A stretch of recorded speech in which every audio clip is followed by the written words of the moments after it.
Our next step with shock assembly is moving on to the shock bodies and assembling the pieces in the bottom of the shock body, including the X-rings. Uh, X-ray includes their X-rings in this very oily sealed pouch, which is great. You don't have to put any shock oil or anything on them when you get ready to go. All right, so our first is putting this O-ring right there, and that snugs all the way right up to the top. On the shock parts tree that you pull all the parts from, there are the thin shims and then a thicker stepped shim. It's this thinner one that sits in the bottom of the shock body right there, and then followed by two of the X-rings. So that's gonna slide right in there with a little encouragement. And I'm just gonna use, there we go, a little bit of help from a set of pliers to set that in there, followed by the second X-ring. Great. And then that thicker shim is going to sit right on top, right there. And then the bottom cap is going to screw right on. And you can see that stepped portion of that last shim is what is exposed at the bottom of the shock, nice and level there. I usually don't tighten this all the way until I have the shock shaft through it.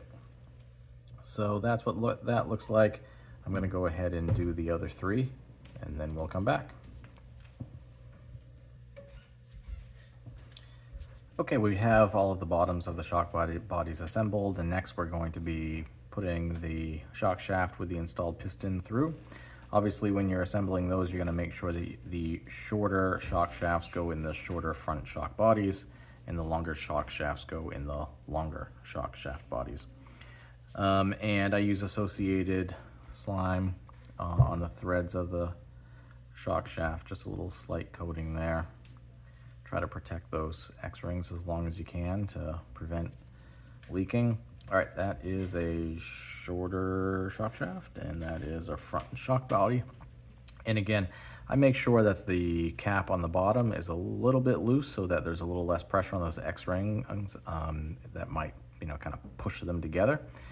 So I'd make that a little bit loose, and then when you insert the shock shaft into the bottom of the body, and you can start feeling a little resistance, you're just gonna turn it a little bit. So it's almost kind of like threading through there and hopefully reducing the chance of causing any damage to those X-rings. So now that's through there, I'm gonna go ahead and tighten up the bottom cap. And we'll repeat that on the other three shocks. With the shock shafts installed in the shock bodies, before we move on to anything else, just like to double check that the action on the shocks is very smooth, and in this case they absolutely are. Very tight tolerances on the piston and the body, nice and smooth action on the shock shaft. So I think we're ready to move on with putting the ball joints on the threaded portions of the shock shaft. On the fronts, they use the shorter 0 ball joint, and on the rears, the longer 4, +4. So we're just gonna use some shock pliers to hold on to the shock shaft. This is a rear, so we're gonna use the longer 4, and I'm just gonna start that threaded. It helps a little bit that we've got some of that green slime on there from when we put the shock shaft through the body.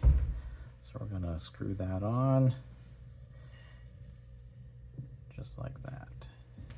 I'm gonna pretty much do that until you feel it bottom out, and then double checking the instructions, the distance between the bottom of the shock and the top of the ball joint to make sure that that is where it should be.